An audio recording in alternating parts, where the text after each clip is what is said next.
Hello and welcome. Thank you for joining us today. I'm Michelle Goode, Chief Operating Officer at Goode Intelligence, and I'll be facilitating today's webinar, introducing the global architecture for digital identity. I'm delighted to present in partnership with the DID Alliance today, and it is chaired by Alan Goode from Goode Intelligence. Today we have published a white paper to accompany this webinar, and we'll be taking you through those key points. On the agenda today, Alan Goode will be starting by presenting the paper. We'll then have some presentations by the DID Alliance and a demonstration. And then we'll have a panel discussion where you'll be able to submit your questions and our expert speakers will be here to answer those. So let's get started. I'll hand you over to our chair for today, Alan Goode. Alan, over to you.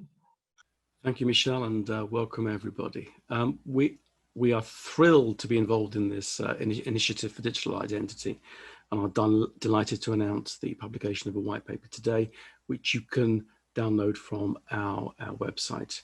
If you don't know us, we're a research, consulting and events business that specializes in identity, biometrics and authentication. And the following presentation includes extracts from the white paper. As our next speakers will provide specific information about the DID Alliance and GADI in particular, I'm going to concentrate on some of the key challenges with digital identity. So if we can... So I start off with the summary of the presentation. I'll start off with a quick definition of digital identity. I'm sure you have your own ones, and context is very key here. Then we'll drill down into some of the current challenges with digital identity, which we include trust and accountability, fragmentation and duplication, lack of ownership and control of digital identity, and a lack of binding between physical and digital identity. So starting off with a definition, according to NIST Special Publication 800-63 Revision 3 Digital Identity Guidelines, proper definition of digital identity requires the knowledge of the context of use in order to arrive to a single definition that satisfies all. Information that makes up a digital identity can also be grouped into two high-level categories: digital attributes and digital activities. Digital attributes, inherent, includes name, date of birth, social security number, etc., biometric data, bank details. There's a very long list. Digital activities, inherited of behavior, includes social network interaction, financial transaction history, and search queries. Despite significant advances with digital identity, the industry is still struggling with a variety of problems that include trust and accountability, fragmentation, duplication, a lack of ownership and control, and a lack of binding between physical and digital identity. Organizations wanting to solve the identity problem are often left with a bewildering choice of competing identity models that can lock an organization into a solution that may be considered inappropriate in the future. Trust and accountability are the bedrock of society. However, they are both lacking in many facets of the way identity is currently managed online. There is little identity verification when accounts are created for much of the world's major social media and messaging services. In the era of fake news, there is a declining trust in the source and a lack of accountability in who is actually publishing many news stories, especially when they are published on popular social media sites. The accelerating speed of the internet means that a news story will break and widely shared across social media platforms without a clear understanding on the identity of the author and the authenticity of the story. Social media platforms eager to increase active user numbers have little control mechanisms in place to sufficiently verify the account owner's identity, coupled with limited regulation to enforce robust identity verification on account opening. Fragmentation and duplication of digital identity creates confusion for users and complicates implementation choices for identity issuers and service providers. identity consists of thousands of data points that create a unique profile of who you are and what you're allowed or not allowed to do. Our digital identities are fragmented across the internet and owned by a variety of data owners, including governments, financial institutions, large technology companies, credit bureaus, and social network providers. This poses a series of problems, including the cost of accessing those fragmented pots of identity information by entities seeking to verify these data points, and the risk of data breach with so much of our personal data stored online by so many different entities. A study published in July 2020 found that at least 39 different organizations hold personal data of the average UK citizen, and that almost a quarter of UK citizens are unaware of how many organizations hold their personal data. The fundamental question is, why do organizations need to collect identity documentation and information that has already been collected and verified elsewhere?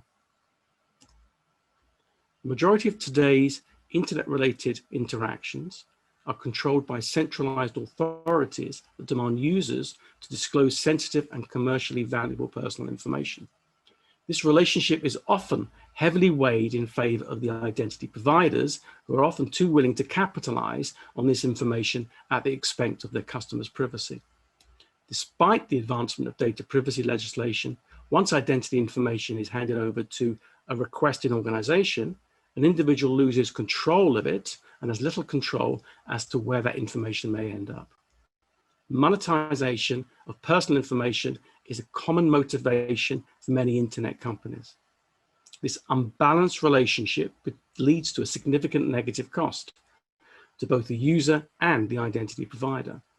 Identity theft, spam email, phishing attacks, and fraud are all direct consequences of this broken system. One of the greatest challenges in any digital identity system is connecting or binding a physical identity with a logical identity. The question of how to bind an individual to a digital representation of that individual has proven to be a challenging one. Identity verification or proofing is one method in which a combination of trusted, normally government-issued documents, passports, driving licenses, national ID, etc., biometric data, nominee face, and other identity information can be linked to verifiable digital credentials to form effective binding between physical and digital identity. A major problem with the current approach is that there is no one source for a verified digital identity, a unique digital address that acts as a trust anchor. Users have to repeat similar processes each time they are required to prove their identities. This is inefficient, adds friction for users, and is costly for service providers. Thank you.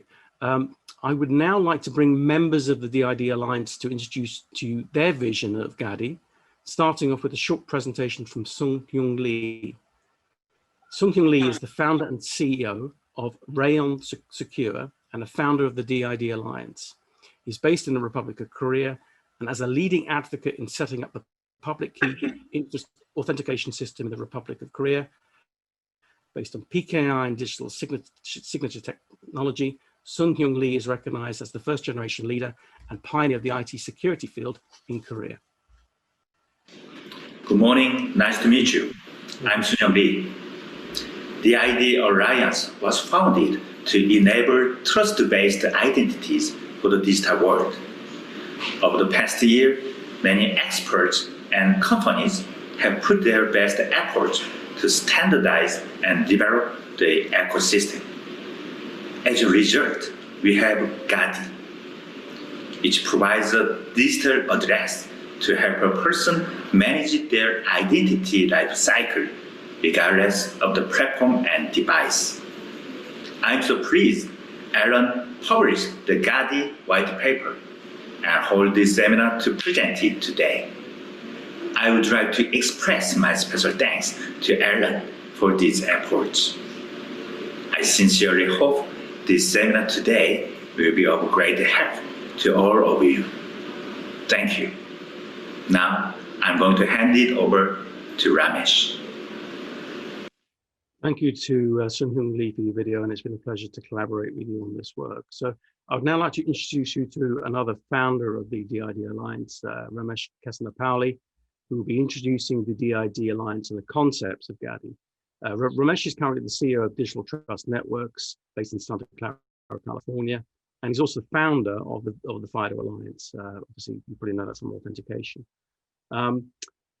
So if we can play, and it also includes a demo by Jason Burnett, Director of Products at Digital Trust Network. Thank you. Hi, this is Ramesh Kesanapalli. I am the CEO of Digital Trust Networks, co-founder of DID Alliance, and also founder of FIDO Alliance. Before starting the DID Alliance, after going through a lot of activities and initiatives that are going on in various bodies with respect to digital identity, what we felt is, while there is a great work that's being done with respect to security and privacy on the digital world, we also felt that there is a necessity for trust and accountability if you really want to have a functioning either society or functioning business, whether it is physical world or digital world. The goals of DID Alliance, what we felt was we wanted to come from the industry angle.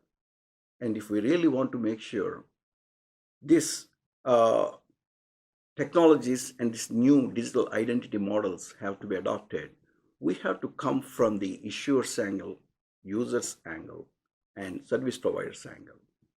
How do I make issuers' life a lot easy when they want to actually come onto the ecosystem where they don't really have to change their infrastructure or change the applications or change the personals?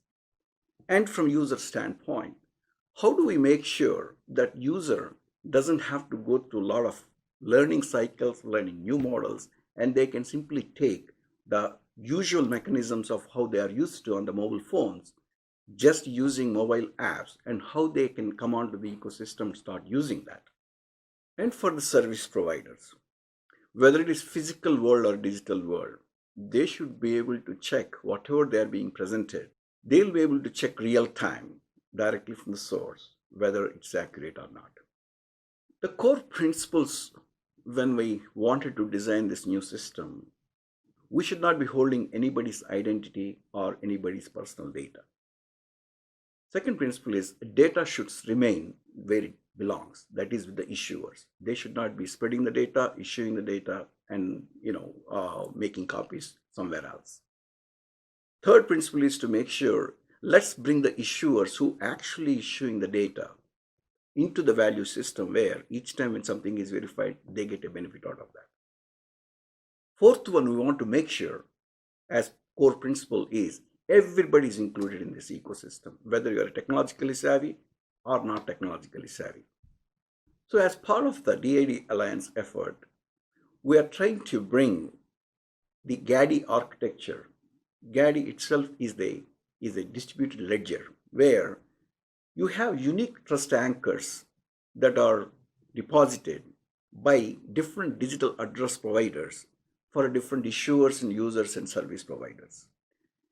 These different dApps will be the people who will be issuing, working with GADI, a unique digital address that is tied to the trust anchor that was created with GADI specification. GADI brings different identity networks in the new GADI ecosystem. They're called digital address providers together to form a global digital identity network that can be used for both physical and digital worlds. And the digital address that is created, that is unique, it's almost like a birth certificate for a human being. When we were born, our parents give our first name, last name. Doctor comes out and says he is born at such and such time at this hospital, and he certifies that.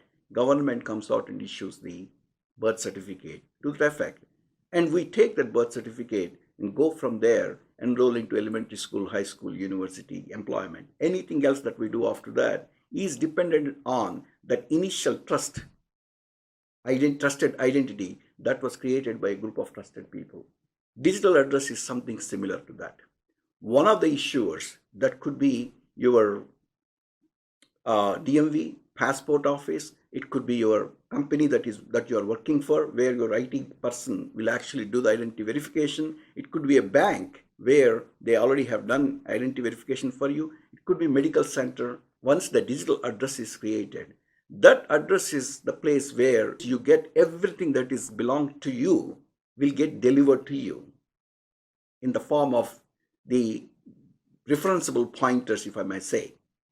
And that is where you, as the user, will be actually interacting with and disclosing what we need to do based on whom you are dealing with or disclosing just right amount of information without actually sending the data.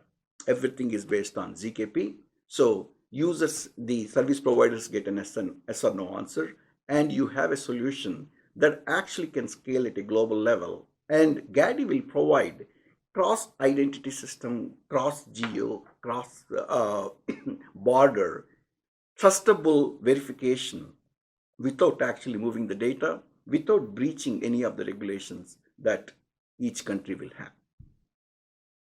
So what happens if you embrace this GADI ecosystem? Issuers will actually benefit as part of the value chain for the credentials that they have issued. Second thing, their reputation will be protected. Nobody can claim a driver's license is false. Nobody can claim a university diploma is false, is wrong. If you're a service provider, you can actually get the data directly from the source, right? Currently updated, most latest, and without any intermediary that you need to worry about. And you would also be able to use this system, like I mentioned earlier, in the physical world also. And you will also get the benefits of GDPR and local regulations, because anytime you are collecting the data, you are not actually getting the data, and user consent is always there. And if you are a user, when you move into this ecosystem, everything that belongs to you can be at a given place, which you can control. You know who is actually trying to look for your data. You can verify your data, and you can make sure your data is actually accurate, and you will be able to in a global way, various credentials that are coming to you from various different places geographically can all be delivered to your digital address very, very easily.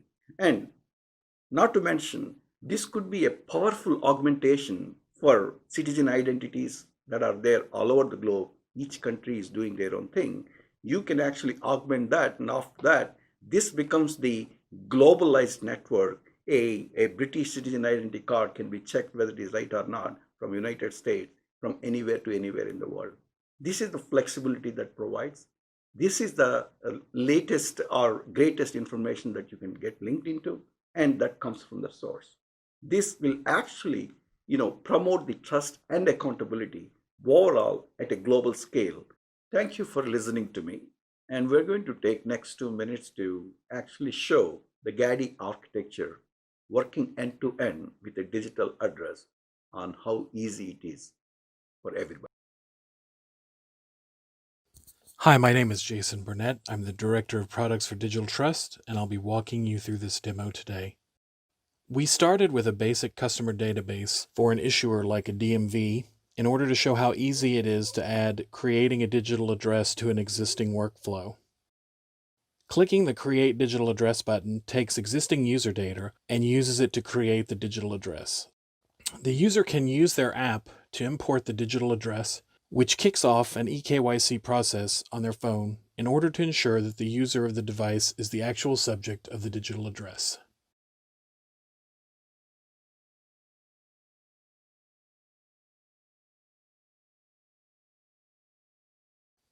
After that verification, access to the digital address is locked using FIDO. After the digital address has been linked to the user's device, credential presentations can be issued to it using the same issuer's database. The user will approve any incoming credential presentation and again lock it using FIDO.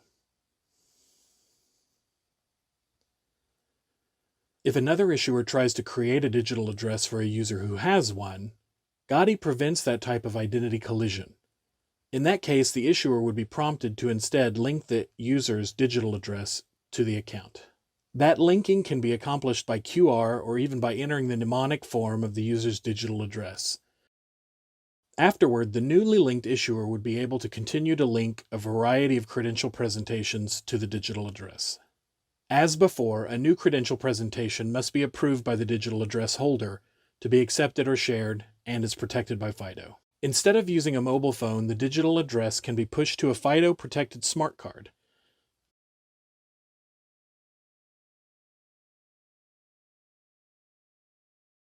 Then, a verifier can read the card in order to link the user's digital address to an account. Reading and writing functions of the card are protected by FIDO.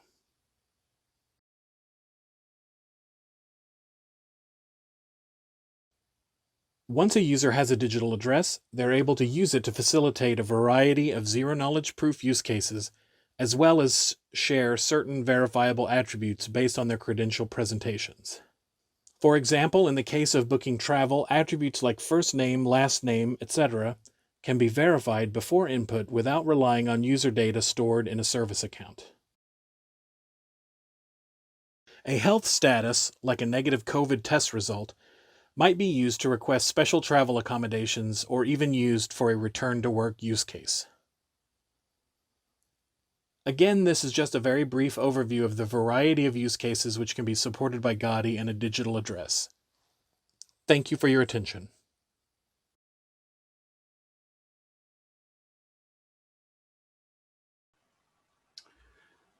Thank you to Ramesh and thank you to Chris for that. I thought the demo was really good. I thought it kind of like highlighted a lot of the concepts that Ramesh was talking about. So I hope that's given you a brief introduction to the some of the concepts of GADI and its architecture and what it can do.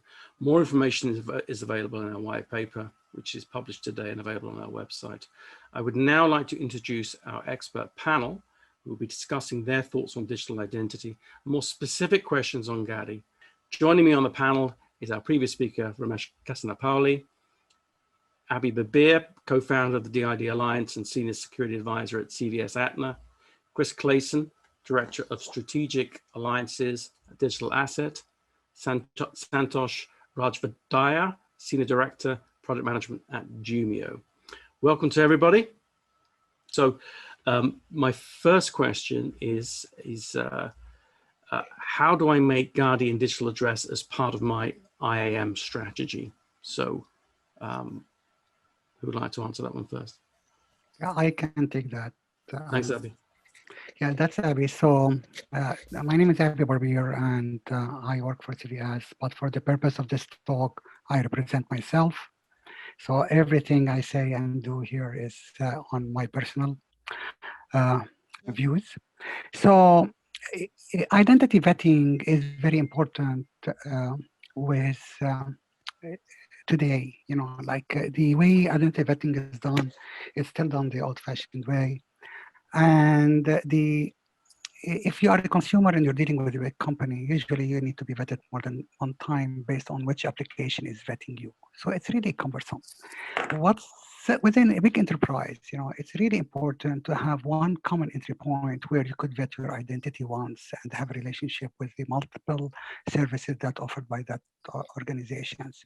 The technology within the DID Alliance and the GADI can be used to really allow you to have that capability.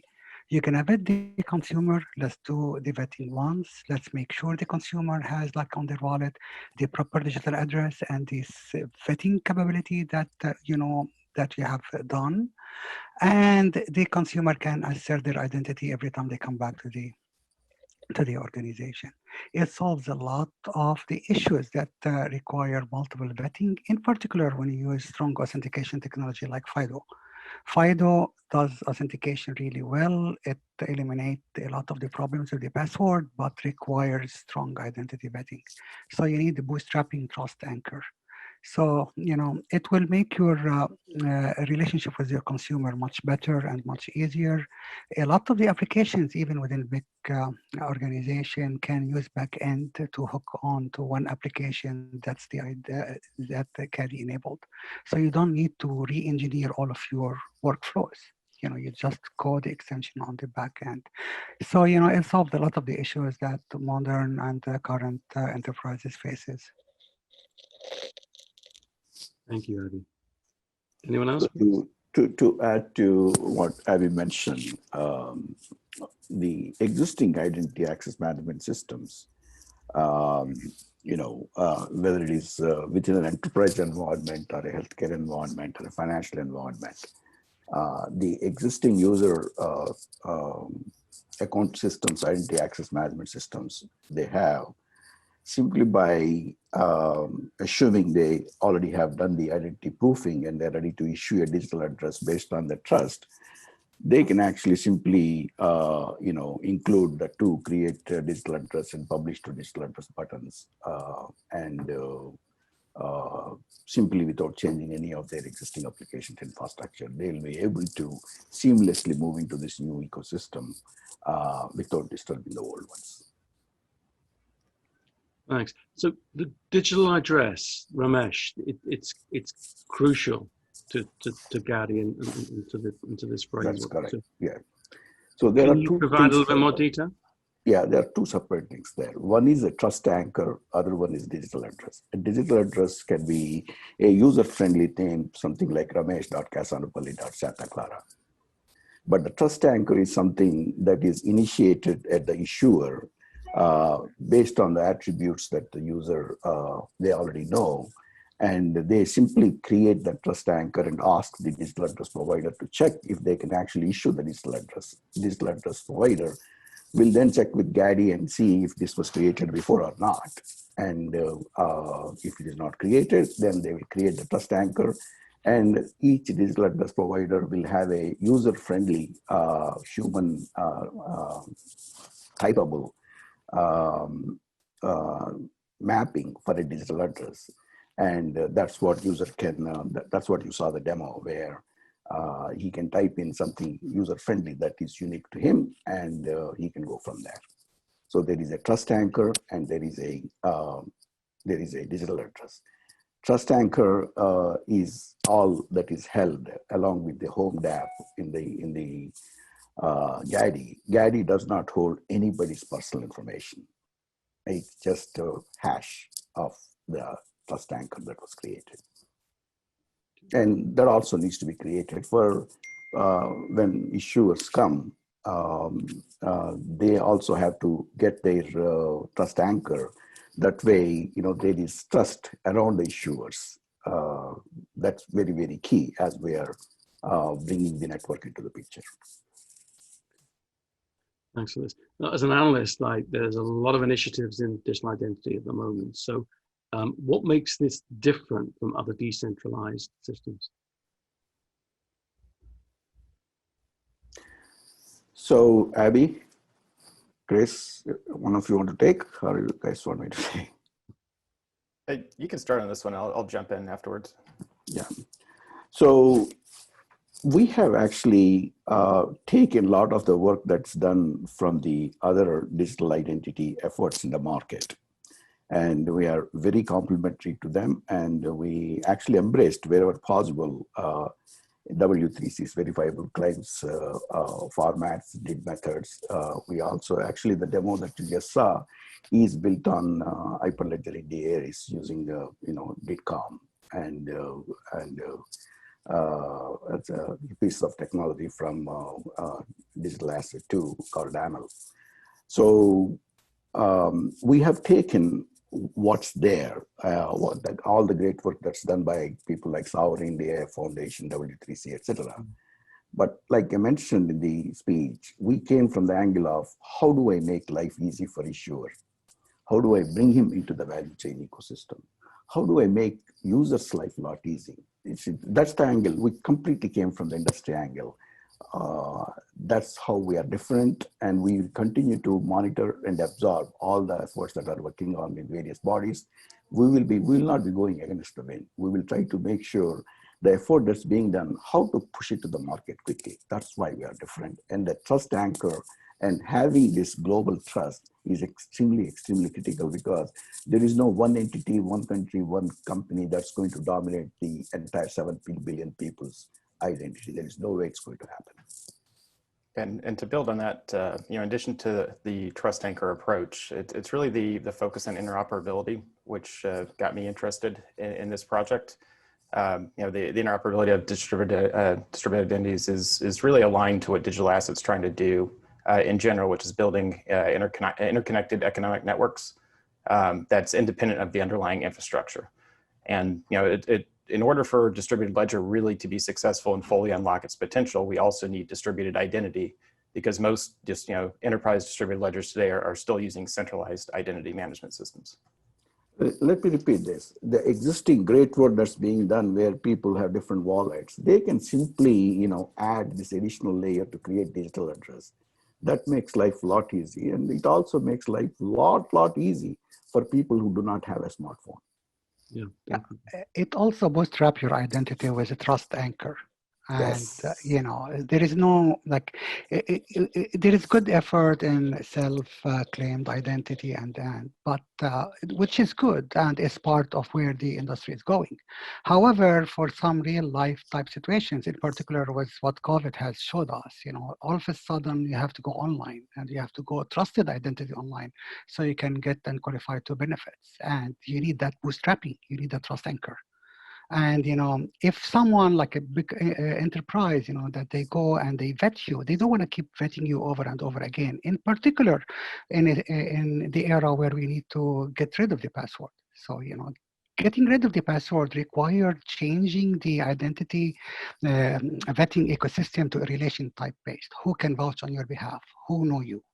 And if you want a trusted relationship for a given assurance, you should be able to do that. And you as a consumer, you don't want to go through the vetting every time, because what you're doing is you're losing your data to multiple providers. You go back to the same problem that we have before.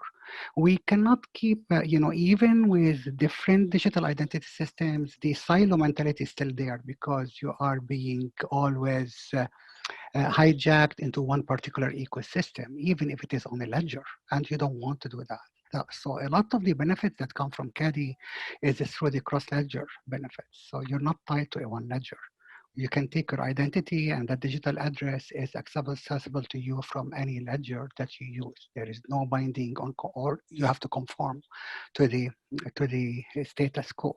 So identity layer should be open, interoperable, and there is no need to create a new standards. You have to reuse what's given in there and build on top of it, as long as we ensure that interoperability is present.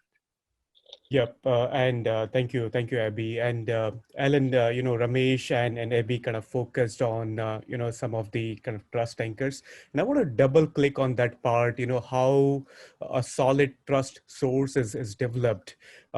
And the strength of the system is as good as the trust source it is established with. When you are kind of vetting the identities, what kind of identity verification you are performing on those identities, whether it is just KBA based or self-asserted IDs. KBA based, all of the information is publicly available. Anybody could Google and provide answers to those questions. So it really kind of comes up to how strong the ID verification is, and whether what kind of documents you're using to do the ID verification, what kind of fraud checks you're performing to make sure the authenticity of the document, and so on. And once you have put together the standards and certification around those ID verification, which GADI intends to do, that is when you could really create a level of trust among different platforms, so that they could interoperate with a certain trust level that is prevalent based on the strength of that ID verification that is performed initially. Good point. I'm getting a lot of questions in from the floor, so I'm going to take one from there for now. So Vipin says, or asks, GADI seems to be issuer focused, SSI is holder focused. How can we reconcile the two? It's a good question. So Abby, you want to take it or you want me to take it? I can take it. I think there is really no, there is no issue here between the SSI model and the GADI model. The underlying technology, it's built on the DID work from W3C and the verifiable credential. So what GADI is doing is giving the user the ability to utilize the relationship with a trusted provider, and that trusted provider will bootstrap their wallet with a trusted identity that can be consumed in trusted transactions. This does not mean that you cannot have your own identity in your wallet. You can have every identity or verifiable credential that you want from any provider. So, it's just a subset of what you hold on those cards. Like when you have your wallet, you have a driving license. This is what your anchor of trust when you go to buy beer, for example. They're not going to trust your student ID, for example. So we'll give you that opportunity to have a trust anchor where you are bootstrapped, okay? So it enables you to be part of trusted digital transactions. And I see some of the questions also, the issuer is, not everyone is an issuer in the GADI system. So to become an issuer, you have to go through a vetting process. So think about it like the Visa and MasterCard type framework. So there is a criteria, there is a governance framework, and when you become an issuer, you become part of that family, and then you have to be accredited and certified. So the issuers that issue that trusted credential will be trusted issuers. And so I hope this will answer part of the questions that I see on the Q&A. Thanks, Abby. Ramesh, do you want to add to that, or should we go on to the next one? No, it's like Abby said, this only complements and enhances what the user-initiated models out there. And this actually promotes even easier way because user-generated one is a pull model. This is actually a push model. Issuers, as soon as when you walk into a DMV, after they fill the form and then they're ready to issue your driver's license, they'll simply ask you, Alan, do you have a digital address? If you don't have it, they can say, create one there and push the button to, issue it right away. 2 weeks later, you might get your digital address, physical driver's license to your home, but within 24 hours, you probably will have a digital address, digital driver's license right away possible.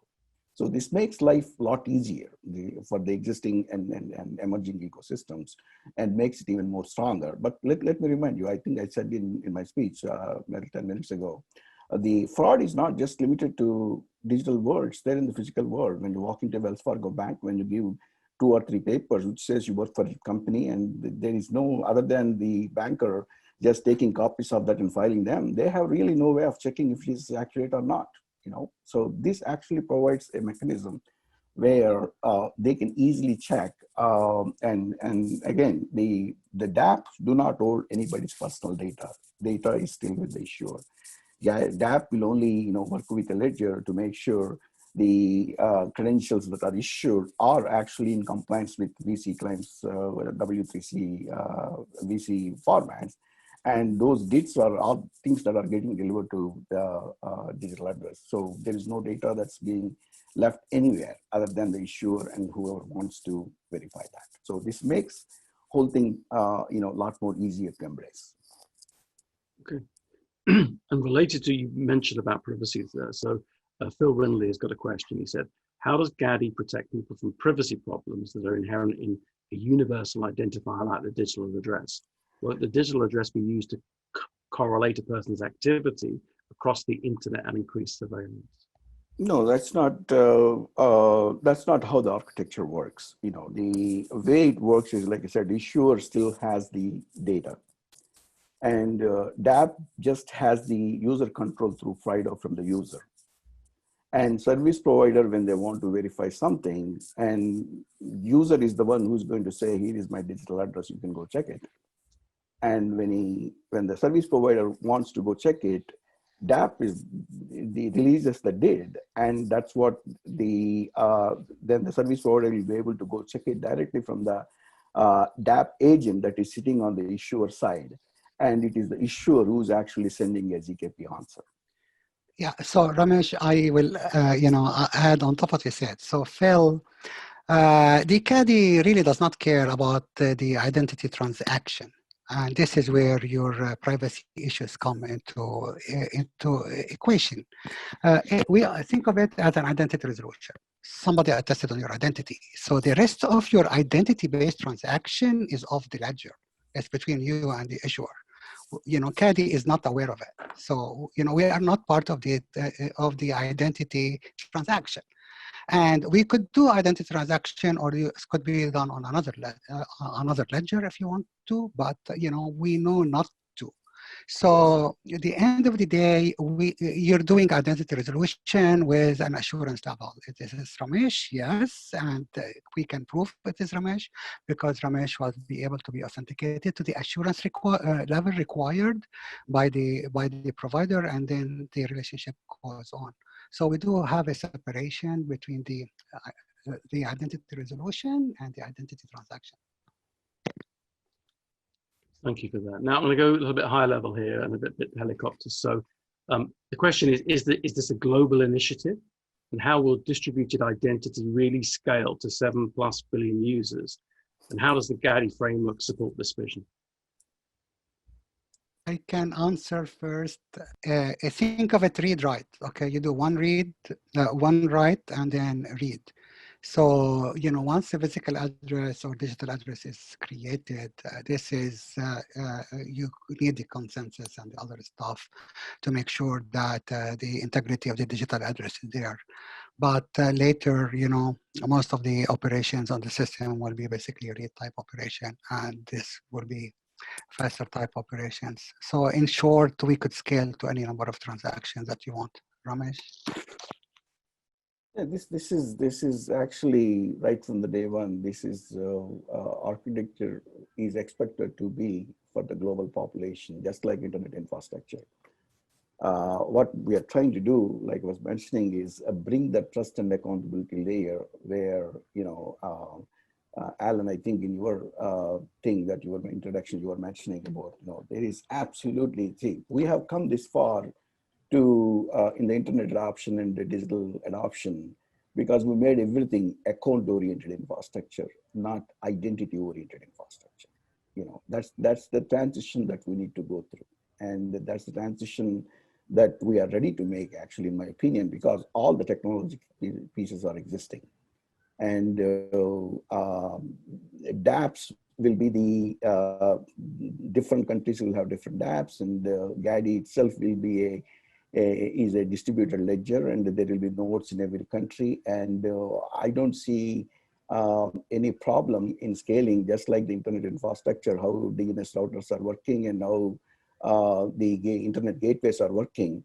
I see these things, this is the same model that we're going to fit into and then scale as needed. I have no doubts about that. Yeah, and I wanted to add something to what Ramesh and Abhi had said. There's a preconceived notion about, hey, this is a digital identity platform. In the first place, whether, the entire world population has access to digital mechanisms. The second notion is, hey, do all of the world population have valid IDs? How do we address the challenge of converting from physical to digital IDs? And I want to kind of highlight some data here, Alan. If you look at internet penetration, we have majority of world's population and more than 60% today on active internet users. On top of that, if you look at the IDs, whether the world population, what kind of world population has the physical IDs today, 6.5 billion people in the world have some kind of ID, whether it is physical or digital ID today. In terms of growth and accessibility, it is expected that in a couple of years, we'll have more than 80% of world population that will have access to this mobile or internet technology. So now there are a couple of questions. One is, hey, how do we kind of bring those physical IDs to digital IDs? And fortunately, service providers like Jimeo and others who are global in nature support more than 200 countries and more than 4,000 ID types worldwide. So that is where you kind of solve the problem of binding physical IDs to digital IDs and creating and bootstrapping those digital IDs.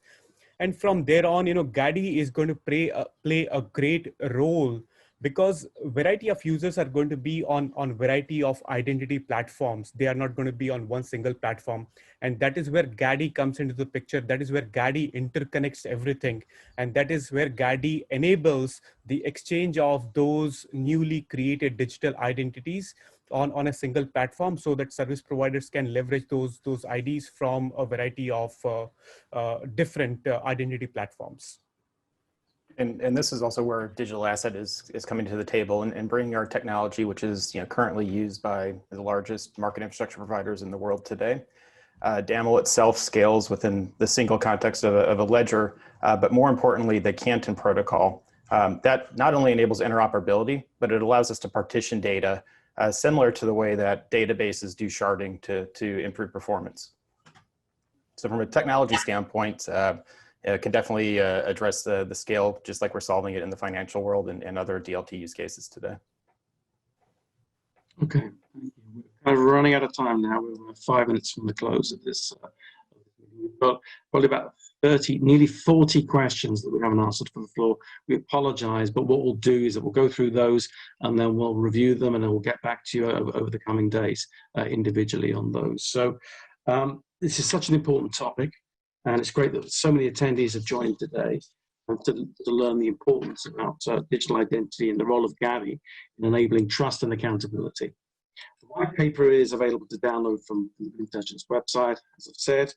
And I'd like to invite Ramesh to say a few words on how to get involved in GADI. So if I'm out there, if I'm an issuer, if I'm a technology company, and I want to find out more, how do I do that, Ramesh? So thanks, Alan, and thanks to all the participants. I feel this is definitely a very important thing considering what's happening in the world today. And what we have shown with respect to demo today is basically the guardrails of the architecture. And by no means this is the specification is ready, it's final or anything. This is something now we are open for everybody to come and participate and give the ideas and then make sure, well, like Phil Wingley asked about privacy and stuff. And I'm sure there will be holes. There is no silver bullet to anything in life. So this is the basic guardrails for the architecture. We want to make sure, we proceed and then make sure different parts are standardized. I welcome everybody to join, and this has to be a collaborative effort. This has to be done correctly. This has to be done right this time, considering what's happening in the world, where when somebody puts a misinformation, we can't even keep track who actually generated that.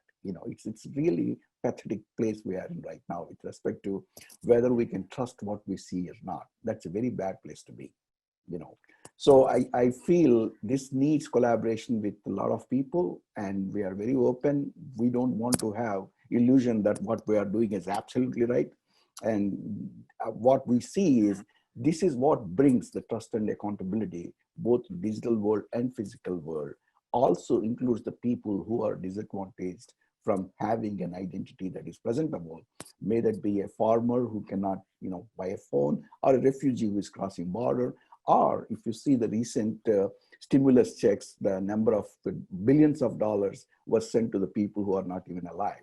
How do you make sure, these things are done? When somebody puts something out there, you have to make sure that there is a correlation and there is no fraud that we can do in the form of identity improvising or identity fraud. This will bring all those things together and also be able to trust. If somebody presents a university diploma from a different country, how do I trust if that university exists or not? So that's what these things will come together. And I strongly believe this is something that will have a much bigger impact going forward globally. This needs a lot of eyes and ears. We are in no illusion that we know everything. It's just a last 6 months has been the total effort that we have put in to come where we are. There is a long way to go. We have to make sure the spec is solid. It fills all the gaps, addresses a lot of questions. So I encourage all the people to come and join the DID Alliance, and feel free to send me an email, send us an email. And I need all the help that I can get We need all the help that we can get. This is a global sport. This is a team sport. I need, let's do this together for the industry, all of us, just like what we did with FIDO Alliance. Let's make this another humongous success on the identity side to bring in trust and accountability once and for all. Thank you so much. Thank you. Great words, Ramesh. And I think if anybody can do it, what you've done with FIDO, it's I think you're the man to pull this together. So thank you for everybody to attending the webinar today. We'll be in touch with the recording of this event, the availability, and also to answer those specific questions that come in. So thank you for attending. Enjoy the rest of your day.